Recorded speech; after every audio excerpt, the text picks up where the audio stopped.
আসসালামু আলাইকুম। আজকে আপনাদের সাথে আলোচনা করব এনপিএন ট্রানজিস্টর নিয়ে। তো এনপিএন ট্রানজিস্টর সকল উপকরণ আমরা অলরেডি পূর্বেই সাজিয়ে রেখেছি। এখন পর্যায়ক্রমে কিভাবে ট্রানজিস্টরের আউটপুট দেখা যায় তার বিস্তারিত আমি 1 বাই 1 গ্রাফের মাধ্যমে দেখিয়ে দেব।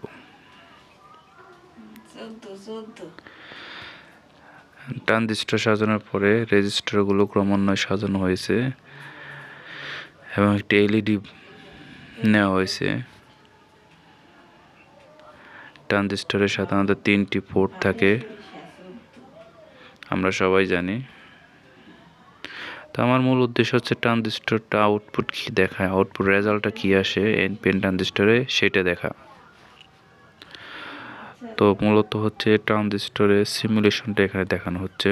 ট্রানজিস্টরে কী সিমুলেশন দেখায় তা এখানে নিখুঁতভাবে দেখতে পাবেন এবং বুঝতে পারবেন আসলে ট্রানজিস্টরের ভোল্টেজ বৃদ্ধি করলে ট্রানজিস্টরের মান বাড়ে না কমে।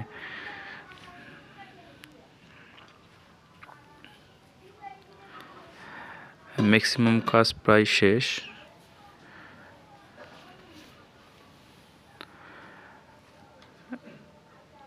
এখন ট্রানজিস্টরের সিমুলেশন আমরা দেখতে পারবো। ট্রানজিস্টরের বেস ভোল্টেজ বৃদ্ধি করলে অ্যাম্পিয়ার কীরকম দেখায় এবং বেস ভোল্টেজ কমে দিলে অ্যাম্পিয়ার কীরকম দেখায়। ফাইনালি আপনারা দেখতে পাচ্ছেন ভোল্টেজ কমলে অ্যাম্পিয়ার কম, ভোল্টেজ বাড়লে অ্যাম্পিয়ার বেশি। Thank you.